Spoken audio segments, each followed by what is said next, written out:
A ver, hay historias que van de métodos, de seguir una serie de pasos. Pero la de hoy no. Esta va de una sola pregunta. Sí, una pregunta que tiene el poder de cambiar por completo cómo nos relacionamos con nuestro pasado, con ese dolor que a veces, que a veces llevamos a cuestas. Vamos a meternos de lleno. Y es que esta idea, esta frase, es justo el corazón de lo que vamos a ver hoy. Es una paradoja de lo más humana, ¿verdad? ¿Cómo es posible que, en el fondo, nos aferremos a lo que más daño nos hace? Vamos a intentar entender por qué pasa esto. Y aquí es donde empieza todo el lío. El problema central es que, a veces, una herida del pasado, deja de ser solo algo que pasó. Se va transformando, casi sin que nos demos cuenta, en una parte clave de quiénes somos. Como una sombra que acaba por definir nuestra identidad. Y lo que vemos aquí es súper interesante, porque nos habla de los beneficios ocultos que nos da el dolor. Ojo, a un nivel totalmente inconsciente, ¿eh? Por un lado nos da una identidad, la del superviviente.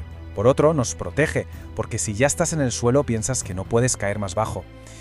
Y esto es lo más difícil de admitir, nos da una justificación perfecta para nuestra inacción. Y esta comparación es brutalmente honesta. Piénsalo. Mientras la herida está abierta, tenemos la excusa perfecta para no arrancar nada nuevo. La culpa es del dolor. Pero claro, en el momento en que lo sueltas, ¡boom!, de repente la responsabilidad de construir tu vida vuelve a ser tuya, y solo tuya. Y ese cambio da un miedo que te mueres. Vale, para que todo esto no se quede en teoría, vamos a seguir una historia real, una historia muy concreta que nos lleva a Malta. Y es ahí donde todo hizo clic, donde se produjo un descubrimiento que lo cambió todo. Pues vamos a conocer al protagonista de esta historia. Se llama Fran Morales. Y su situación era la siguiente. 2 años antes, había dado un giro de 180 grados a su vida, dejando atrás una carrera como inspector de policía para empezar literalmente de cero en Malta. Y por fuera, todo parecía de película. Un país nuevo, proyectos que funcionaban, una vida completamente distinta.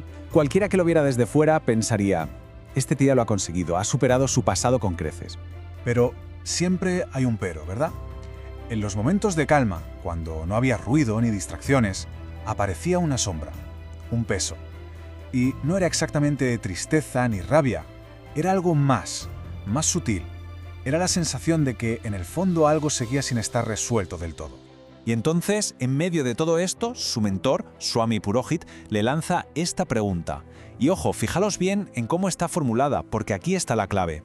No le preguntó ¿por qué tienes ese dolor? No, le preguntó Fran, ¿para qué necesitas ese dolor? El cambio es total. La pregunta daba por hecho que él tenía en una elección, que no era una víctima pasiva de ese sentimiento, sino que de alguna manera estaba jugando un papel activo para que siguiera ahí.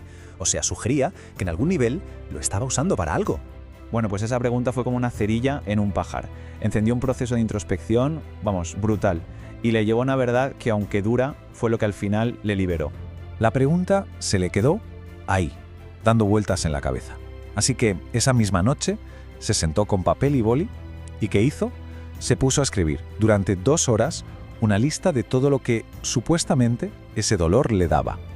Todas las justificaciones, las protecciones, todo de lo que le libraba.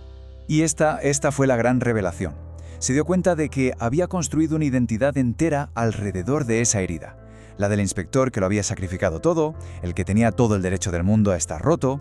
Soltar el dolor no era solo soltar un mal recuerdo, era dejar morir esa versión de sí mismo. Y el miedo a lo que quedaría después era atroz. La pregunta de su mentor, digamos que abrió la puerta. Pero la transformación de verdad, el cambio gordo, vino de una segunda pregunta. Una que se hizo él mismo a raíz de todo este descubrimiento. Y es esta, sencilla, directa y demoledora. ¿Quién sería yo si dejara de necesitar que ese dolor me definiera? Y aquí se ve la diferencia de una forma clarísima. Las preguntas que solemos hacernos, las típicas, siempre miran para atrás. Porque a mí, ¿qué hice mal?, nos dejan anclados en el pasado. Pero esta nueva pregunta te obliga a mirar hacia adelante, a imaginar el quién del futuro. Ya no va de borrar o de olvidar, sino de usar todo lo que has aprendido para construir algo nuevo, pero sin el peso, sin el lastre de esa identidad herida. Y esta pregunta es la que da a luz a un concepto potentísimo, una especie de solución práctica que te da un camino a seguir. La idea de lo que él llama el tercer hombre. Vamos a definirlo bien, que es importante. La idea no es volver a ser la persona que eras antes, porque, seamos sinceros, eso es imposible. Tampoco es quedarse atascado en el papel de superviviente herido. El tercer hombre es una tercera vía, Una síntesis. Es una nueva persona que coge toda la sabiduría que ha ganado con el dolor, pero que ya no necesita ese dolor para saber quién es. Y lo mejor de todo es que esto no es solo una idea bonita o una teoría. Se puede convertir en un ejercicio súper práctico, una manera de diseñar conscientemente en quién nos queremos convertir. El ejercicio es muy sencillo en la forma, pero tiene muchísima miga. Básicamente consiste en sentarte y describir a esa nueva versión de ti, con todo lujo de detalles, cómo actúa en su día a día, cómo toma decisiones, qué ha dejado de necesitar. Y ese texto que escribes no es una fantasía, ¿eh? Se convierte en tu hoja de ruta, en un mapa que te guía para empezar a tomar pequeñas decisiones día a día que te acercan a esa nueva identidad y te alejan de la antigua. Y cerramos con este pensamiento que me parece potentísimo. La clave no es borrar las batallas perdidas, sino entender que no son el final de la historia, para nada. Pueden ser, si así lo decidimos, el prólogo, el primer capítulo de la historia que de verdad importa. Y la pregunta que queda flotando en el aire es, ¿quién va a ser el protagonista de ese nuevo capítulo?